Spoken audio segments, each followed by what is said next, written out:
यह दुनिया है जनाब। इस दुनिया में कोई किसी का नहीं होता है। हर एक रिश्ता स्वार्थी हो गया है। बस वह किसी न किसी स्वार्थ के लिए आपसे जुड़ा रहता है।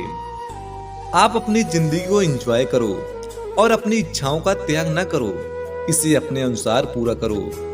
अच्छा चलो, इसी बात पर मैं आपको एक कहानी सुनाता हूँ। एक गिलहरी थी जो रोज अपने काम पर समय से आती थी और अपना काम पूर्ण मेहनत तथा ईमानदारी से करती थी। गिलहरी जरूरत से ज्यादा काम करके भी खूब खुश रहती थी, क्योंकि उसके मालिक जंगल के राजा शेर ने उसे 10 बोरी अखरोट देने का वादा कर रखा था।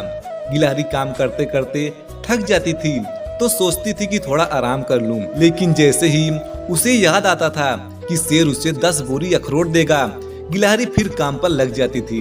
गिलहरी जब दूसरों गिलहरियों को खेलते कूदते देखती थी तो उसकी इच्छा भी होती थी कि मैं भी एंजॉय करूं, पर उसे अखरोट याद आता था और फिर काम पर लग जाती थी। शेर कभी कभी उसे दूसरे शेर के पास भी काम करने के लिए भेज देता था।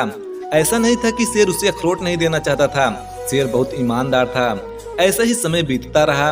एक दिन ऐसा भी आया जब जंगल के राजा शेर ने गिलहरी को 10 बोरी अखरोट देकर आजाद कर दिया। गिलहरी अखरोट के पास बैठकर सोचने लगी कि अब अखरोट हमारे किस काम के। पूरी जिंदगी काम करते करते दांत तो घिस गए, इसे खाऊंगी कैसे। यह कहानी आज जीवन की हकीकत बन चुकी है। इंसान अपनी इच्छाओं का त्याग करता है और पूरी जिंदगी नौकरी में बिता देता है। 58-60 वर्ष की उम्र में जब वो रिटायर होता है तो उसे उसका फंड मिलता है। तब तक जनरेशन बदल चुकी होती है, परिवार को चलाने वाला मुखिया बदल चुका होता है। क्या नए मुखियों को इस बात का अंदाजा लग पाएगा कि इस फंड के लिए कितनी इच्छाएं मारी हुई है, कितनी तकलीफें मिली हुई होगी, कितने सपने रहे होंगे। क्या फायदा ऐसे फंड का जिसे पाने के लिए पूरी जिंदगी लगाई जाए और उसका इस्तेमाल खुद न कर सके।